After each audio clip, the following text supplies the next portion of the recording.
Bago tayo magsimula, shoutout para kay Maria Gina. Maraming salamat sa patuloy na pagsuporta sa ating YouTube channel. Nga pala update para sa ating raffle, marami kasing nagsasabi na sayang daw kasi hindi sila nakasali. Clarification lang, lahat pwede pang sumali sa raffle hanggang December. Simple lang ang kailangang gawin, mag-comment lang ng hashtag ang Ninuno Raffle sa bawat videos. Kapag palagi kong nakikita ang pangalan sa bawat upload, mas malaki ang chance na manalo kasi makikita yan ng mga evaluators. Kaya naman comment lang tayo ng hashtag ang Ninuno Raffle at mag-follow sa ating Facebook page na JD. Yun lamang, good luck sa inyong lahat at comment lang ng comment para manalo tayo sa raffle.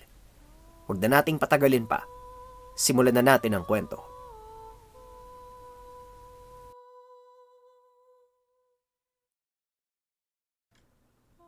Ang kwentong ito ay hango sa totoong buhay.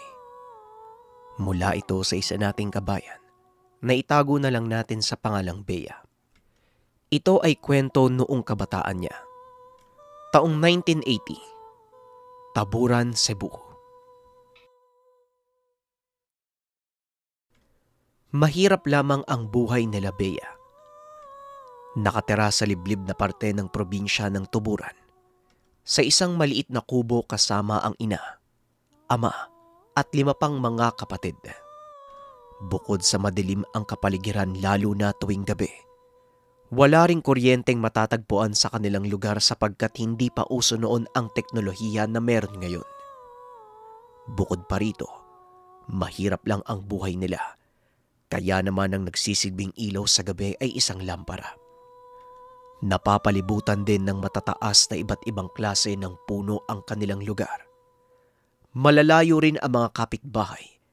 Kaya naman doble ingat sila tuwing gabi dahil maraming usapan tungkol sa mga elemento at nakakarinig din sila ng mga kakaibang tunog. Bata pa lamang si Bea ay namulat na siya sa kahirapan. At dahil siya ang panganay, siya rin ang nagsisilbing ikalawang ina sa tahanan. Bagamat mahirap ang pamumuhay, masaya ang pamilya dahil sama-sama at inaalagaan sila ng magulang. Sa kabila ng sitwasyon, ang ama na nagsisilbing tagapagtaguyod ng pamilya, madalas pang umiinom at napapabarkada, kaya naman nagkakaroon ng madalas na tensyon sa tahanan. Umabot pa sa punto tuwing gabi, nakagawian na sunduin ng ina ang lasing na ama mula sa pinag-iinuman nito. Isang araw, napagpasyahan ni Bea na sama ng ina sa pagsundo sa ama mula sa inuman. Anay, sasamahan ko na po kayo. Gusto ko po kasing masanay saka tumapang na lumabas tuwing gabi eh. Wika ni Bea. Abay, sigurado ka ba anak? Ngayon pa lang binabalaan na kita ha. Delikado sa labas tuwing gabi. Tugon ng kanyang nanay. Ma, syempre kailangan mo din po ng kasama, di ba? Yung makakatulong po sa inyo kung sakaling may masamang mangyari. Tugon ni Bea. Ay sige, kung yan ang gusto mo. Ay ka na, aalis na tayo. Masayang lumabas si Bea sa kanilang kubo upang puntahan ng nanay.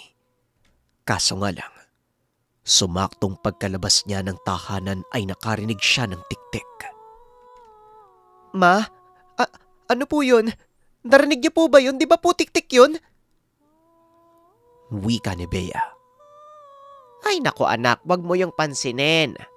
Malakas ang boses nila, kaya senyalis yun na malayo sila sa atin. Matakot ka kapag mahinang boses ng tik-tik ang naririnig mo.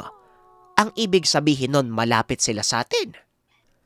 Pagpapaliwanag ng nanay.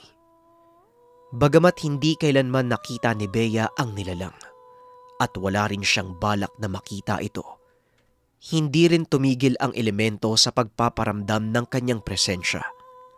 Naririnig ni Bea ang tunog mula sa taas ng puno, ngunit wala naman siyang nakikita. Ang paliwanag ng ina na ang tik-tik ay may anyong tao. Madalas itong nakatawad. Merong mahabang buhok na nakatakip sa kanyang muka at kung paminsan ay gumagapang pa.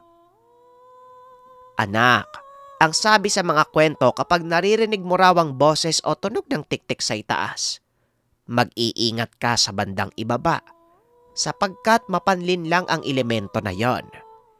Meron ngang nagkwento sa akin na kapitbahay ay meron daw buntis dito sa baryo natin at nakarinig siya ng tiktik. Ay sa bandang Kisame daw kaya hinarangan ng asawa niya. Pero hindi nila alam. Yung tiktik pala nasa ilalim ng sahig ng bahay nila na gawa sa kawayan. Kaya ayon, nakunan pa din siya. Pagpapaliwanag ng nanay. Magmula noon ay tinandaan na ni Bea ang mga salitang ito. At kalaunan ay unti-unti na ring nawala ang takot ni Bea tuwing gabi. Simula noon ay madalas na siyang sumama sa ina upang sunduin ng ama. Ngunit sumapit ang isang gabi.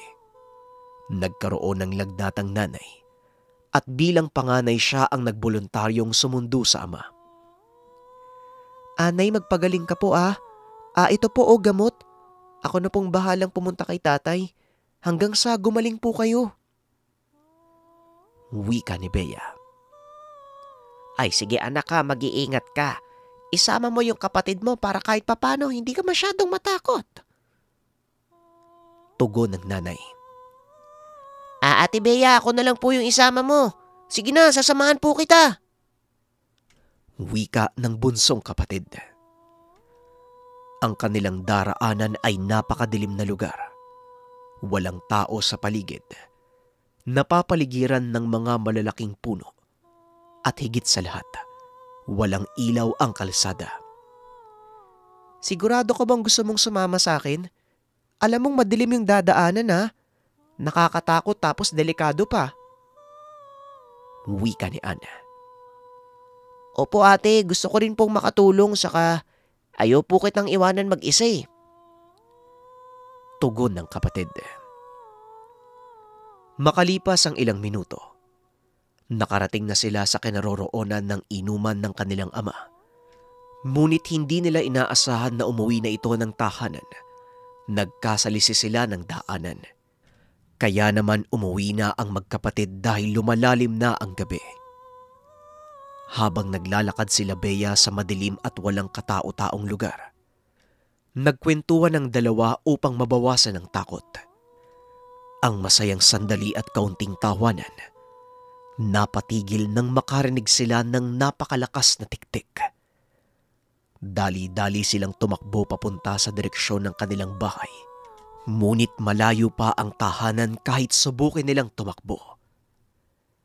Ate, mukhang wala na yung tiktik. Humina na po yung boses Wika ng bunsong kapatid.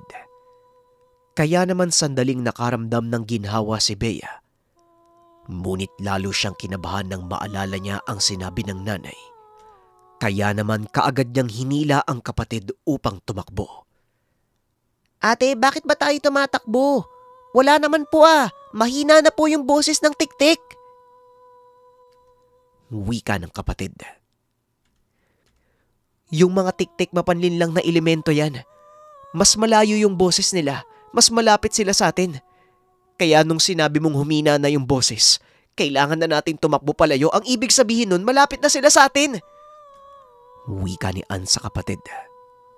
Hanggang sa nakakita sila ng isang kubo at merong dalawang magsasaka na natutulog. Manong, pasensya na po sa abala Kailangan po namin ng tulong nyo Wika ni Bea. Pinaliwanag niya ang nangyari sa dalawang lalaki. Ganun ba sandali lang maglalabas ako ng solo. Dito lang muna kayo sa loob. Tugon ng lalaki. Walang humpayang pasasalamat ng magkapatid sa lalaki dahil nakauwi sila ng ligtas sa tahanan. Kaso nga lang, alam ng magkapatid sa kanilang sarili na hindi ito ang unang engkwentro nila sa tiktik. Kaya naman iba yung pag-iingat ang kanilang ginawa matapos ng araw na yun upang maiwasan ang panggagambala ng mga elemento.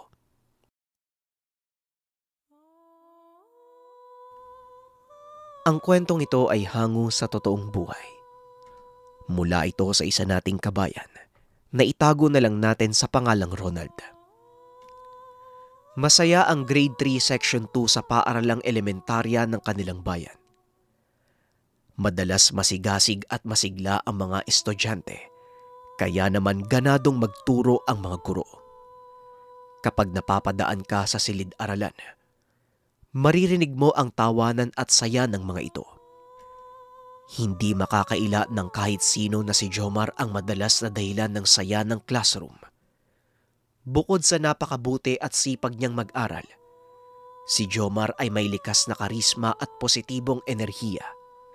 Hindi mo mapipigilan na mahawa sa kanyang mga ngiti at matawa sa mga biro nito. Matalik na kaibigan ni Ronald si Jomar. Simula kinder hanggang grade 3, silang dalawa ay hindi mo makikitang magkaiwalay. Mabait, maalalahanin at mabuting anak, kaibigan at estudyante itong si Jomar. Kaya naman laking gulat nila ng isang araw na hindi na ito pumasok. Ang isang araw ng pagkawala ni Jomar ay ramdam na ramdam sa kanilang kwarto. Ang dating napakasayang classroom ay napalitan ng katahimikan. Wala masyadong nagsasalita at napakatahimik ng buong lugar. Ano ba naman yan? Bakit kasi wala si Jomar eh? Uy naku, nakakalungkot naman oh. Wika ng isa sa mga estudyante at napatingin naman sa kanila si Ronald. Oo nga parang may kulang. Parang hindi buo yung araw natin pag wala siya eh. Sana bukas pumasok na siya no? Bakit kaya wala siya ngayon? Wika ng isa pa. Hindi na nakinig pa si Ronald sa mga usapan. Kinabukasan ay wala pa rin si Jomar. Gustong malaman ng mga kamag-aral kung bakit wala ito at kung ano ang nangyari sa kanya. Hindi pa uso noon ang mga telepono at wala ring nakakaalam kung saan siya nakatira. Grabe, ang tagal na pala naming magkaibigan ni Jomar pero hindi ko pala alam kung saan yung bahay niya.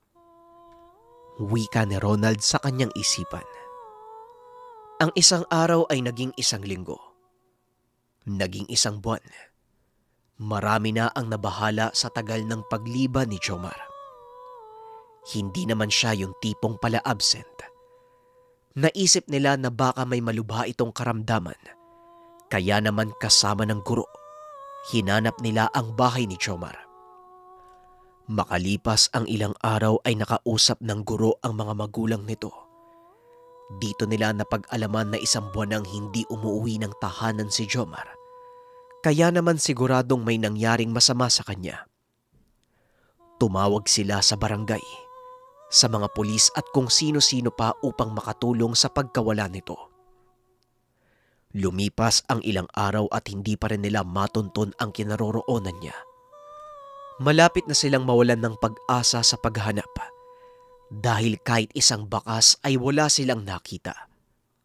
Nung inalala ng mga kamag-aral kung kailan nila huling nakita si Jomar, doon lang sila nagkaroon ng ideya. Ayon sa isang estudyante, huling beses niyang nakita si Jomar sa likuran ng paaralan. Nagpaalam ito upang magtapon ng basura. Ang buong akala niya ay umuwi na ang kamag-aral, kaya hindi niya na ito binigyan pa ng pansin. Nang malaman nila ang tungkol sa bagay na ito, dali-dali silang pumunta sa likuran ng paaralan upang mag-imbestiga. Pagkarating nila sa likod ay may nakita silang kumpol ng lupa. Naisip nila ang nuno sa punso. Maaring ito ang dahilan ng pagkawala ni Jomar. Kaagad silang nagpunta sa albularyo upang magtanong. Maraming inalay ang mga magulang, guro at kaklase upang mangingi ng tawad kung ano man ang nagawa ni Jomar at makabalik siya. Makalipas ang ilang araw ng pag-aalay, pag-iyak at pagdarasal, hindi sila tumigil hanggang sa dumating ang isang araw. Laking tuwa nila nang biglang sumulpot si Jomar. Nakaupo siya sa ilalim ng puno ng balete habang nakatulala. Ang dating nakakahawang ngiti ni Jomar ay napalitan ng kalungkutan. Tila na trauma ang bata. Nawala ang sigla at buhay sa kanyang muka. Isang buwan siyang hindi umiimik. At lahat ng nakakakilala sa kanya ay pinagdasal na manumbalik ang sigla at saya na meron siya noon. Hanggang sa dumating na ang pagkakataon na pumasok siya ng paaralan. Masaya ang lahat. Ngunit ang kaligayahan ay napalitan ng kalungkutan nang malaman nila na hindi sila maalala ni Jomar. Kahit si Ronald na matalik na kaibigan ay hindi niya rin maalala. Hanggang ngayon ay hindi pa rin nila alam kung ano ang tunay na nangyari kay Jomar. Masakit man para sa kanila lalo na kay Ronald. Pero ang mahalaga, nakabalik ng ligtas ang kaibigan. Kahit ilang taon na ang nakalipas, tuwing naaalala ni Ronald ang nangyari, hindi niya mapigilang itanong sa sarili kung si Jomar nga ba ang bumalik at siya nga ba yung nasa puno ng palete.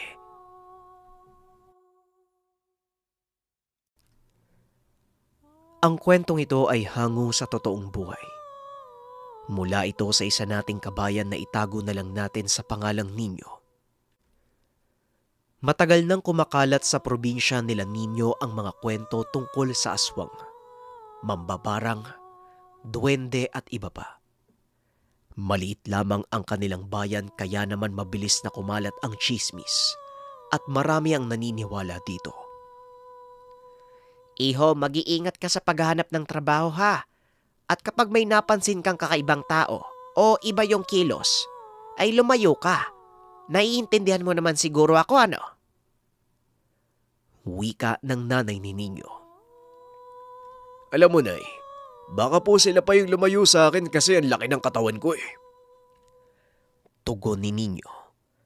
Bukod sa hindi siya naniniwala sa mga kwentong bayan, hindi matatakoting tao si Nino. Medyo may pagkalakihan din ng kanyang katawan at sanay siya sa pakikipaglaban, kaya naman walang problema sa kanya. Sige na po, Nay. Mauna na po ako, baka abutin pa ako ng madaling araw kung hindi ako aalis kagad. Huling wika ni Nino bago umalis ng tahanan. Napapaligiran ng puno ang kanilang lugar, kaya naman sariwa at presko ang hangin. Matagal-tagal na ring naghahanap si Nino, subalit medyo mahirap makahanap ng trabaho sa kanilang bayan, kung saan saang opisina, tindahan at establisyamento na ang pinuntahan ni Nino. Ngunit sa kasamaang palad ay hindi pa rin siya makahanap ng trabaho. Napagpasyahan ni Nino na tumigil muna upang kumain.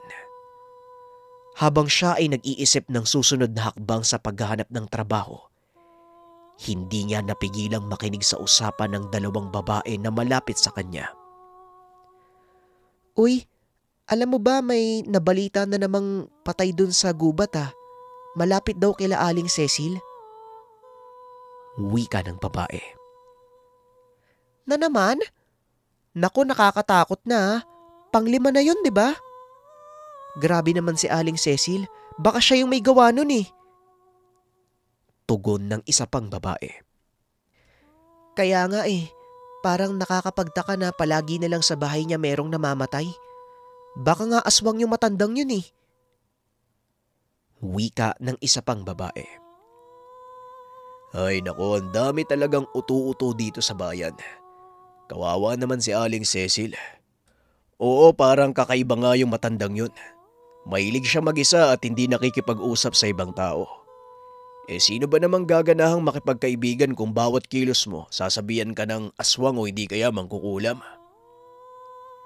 Wika ni Nino sa kanyang sarili at kaagad nang tinapos ang pagkain. Makalipas ang ilang oras ay muli siyang naganap ng trabaho. Umupo muna siya sa ilalim ng puno upang pagmasdan ang napakagandang lugar. Ang ganda naman ng bayan namin sa napakapayapa. Bakit hindi na lang kaya ito pahalagahan? Bakit kailangan pa nilang gumawa ng kwento at magpaniwala sa mga sabi-sabi? Wika ni Nino sa sarili. Nabulabog ang katahimikan at kapayapaan ni Nino nang makarinig siya ng napakabilis na takbo. Hindi mawari kung hayop ba ito o tao. Ngunit isa lang ang sigurado. Papunta ito sa kanya. Dali-dali niyang kinuha ang mga gamit at bumalik siya sa may kalsada. Matapos ang ilang minuto ay napatingin siya sa likod. Nakita niya ang isang lalaking nakatayo. Tila galing ito sa ulingan sa sobrang itim ng mga binte. Maging ang braso ay kulay itim din. Ngunit hindi niya masyadong makita, kaya hindi niya na masyadong binigyan ng pansin. Dali-dali siyang kumaripas ng takbo dahil ayaw niyang malaman kung ano man ang nakita. Nang masigurado na ligtas na ang lugar, kinalmahan niya ang sarili. Ayaw niyang maging katulad sa mga kababayan niyang naniniwala sa mga aswang. Isang araw ang lumipas matapos nun. Tuluyan ang nawala sa isip niya ang pangyayari at sa wakas ay nakahanap siya ng trabaho. Ay sakto ka, iho. Kailangan ko ng mga tauhan ngayon. Kailangan ko ng tagabuhat at tagaasikaso ng mga paninda ko. Kaya mo bang magsimula bukas? Wika ng matanda. Opo naman. Maraming salamat po, Aling Lourdes, sa pagtanggap sa akin, ha? Pinag-usapan nila ang paraan ng trabaho, mga responsibilidad at kung magkano ang sweldo. Napakabait at mapagbigay ni Aling Lourdes kaya masaya ang binata. Maraming salamat po, Aling Lourdes, ha? Mauna na po ako sa pag-uwi. Wika ni Ninyo. Ay walang anuman, iho. Basta bukas magsisimula ka na, ha? O siya, mag-iingat ka sa pag-uwi mo, gabi na. Tugon ng matanda. 9:00 na ng gabi. Hindi na malaya ni Ninyo ang oras. Muli siyang nagpasalamat kay Aling Lourdes at dali-daling pumunta ng tindahan upang bumili ng pasalubong. Habang naglalakad pa uwi si Ninyo, hindi niya maiwasang tumingin sa likod. Parang nararamdaman niya na merong nakatingin sa kanya. Kaya naman binilisan niya ang paglalakad. Hindi madaling matakot si Ninyo. Ngunit ng mga sandaling ito ay nakaramdam siya ng pag-aalala. Tumakbo na siya nung marinig niya na may mabilis na hakbang sa kanyang likuran. Lumingon si Ninyo upang tignan kung sino ang humahabol. Isang aso lang pala. Bumagal siya sa takbo at tumawa sa kanyang sarili. Ano ba naman yan? Ang laki-laki kong tao tapos takot ako sa aso. Wika ni Ninyo. Tinitigan niya muli ang aso, ngunit parang kakaiba ito. Hindi ito tumatahol. Nakatitig lang sa kanya at dahan-dahang lumalapit. Kakaiba ang nararamdaman ni Ninyo. Bigla siyang hinabol ng aso at kumaripas siya sa pagtakbo. Sa sobrang takot ay binato niya ang biniling pasalubong sa aso at napatigil ito. Biglang natumba si Ninyo dahil meron siyang nabangga. Aray ko naman, ano ba yun? Wika ni Ninyo. Nakita niya kung sino ang nabangga. Naku, pasensya na po kayo, Aling Cecil, ha. Hindi ko po sinasadya. Wika ni Ninyo, ngunit hindi umiimik si Aling Cecil. Ngunit batay sa itsura nito ay natatakot ang matanda. Bilisan mo nang umalis dito, iho. Bago ka pa maabutan ng nilalang na yan. Wika ng matanda. Nagtaka si Ninyo sa sinabi nito. Ngunit kaagad niyang sinunod si Aling Cecil dahil seryoso ang muka ng matanda. Hindi niya na naikwento ang nangyari sa kanyang ina dahil ayaw niya itong mag-alala. Kamusta naman ang paghahanap mo ng trabaho, anak? Halika, ipaghahanda kita ng pagkain. Wika ng kanyang ina. Maayos naman po, Nay. Sa wakas nakahanap na po ako ng trabaho. Bukas na po ako magsisimula. Tugon ni Ninyo. Ay nako, maganda yan anak ha. Alam ko namang malakas ka at hindi natatakot. Pero ang paalala ko sa'yo, mag-iingat ka. Marami nang natatagpo ang patay ngayon sa bahay natin. Ayoko lang naman na mapano ka. Ang sabi nga sa akin nung kapitbahay may aso daw silang nakikita tuwing gabi. Baka yun daw yung aswang. Hindi normal na aso yung nakikita nila. Dahil doble yung laki sa normal na aso. Tapos pula pa yung mata. Huling wika ng nanay. Kinabukasan habang nagtatrabaho si Nino, nakarinig na naman siya ng kwento mula sa mga tao.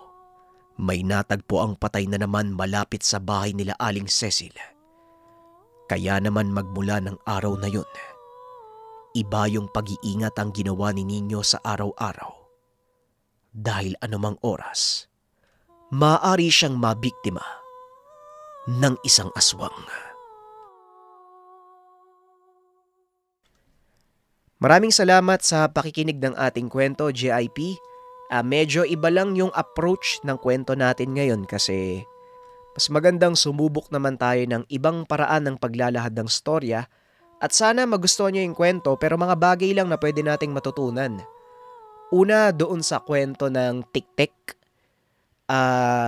Magandang impormasyon na malaman natin na kapag malakas yung boses ng tik-tik, malayo sila. Pero kapag mahina, malapit na sila sa atin. Palagi nating tandaan yung bagay na yun, JIP, dahil maaari tayong maligtas ng mga ganong klaseng impormasyon. Pasensya na, tumataw yung aso namin. Well, anyways, yung sumunod naman na kwento, yung tungkol dun sa estudyanteng nawala, malaki yung posibilidad na hindi na siya yung bumalik or maaaring wala na yung kaluluwa ng batang yun sa pagbalik. Kaya naman nakalimutan niya yung lahat at nag-iba na din yung pagkatao niya. Dito naman sa huling kwento, ako yung pinaka napansin ko yung pagsasalita ng hindi maganda sa isang tao. Kaso kasi minsan kaya tayo nakakapagsalita ng isang bagay dahil meron tayong batayan. Pero hanggat hindi tayo sigurado, huwag tayo magsasabi ng hindi maganda sa ibang tao. Yun lamang, JIP, maraming salamat. Kita-kits sa susunod na kwento. Paalam.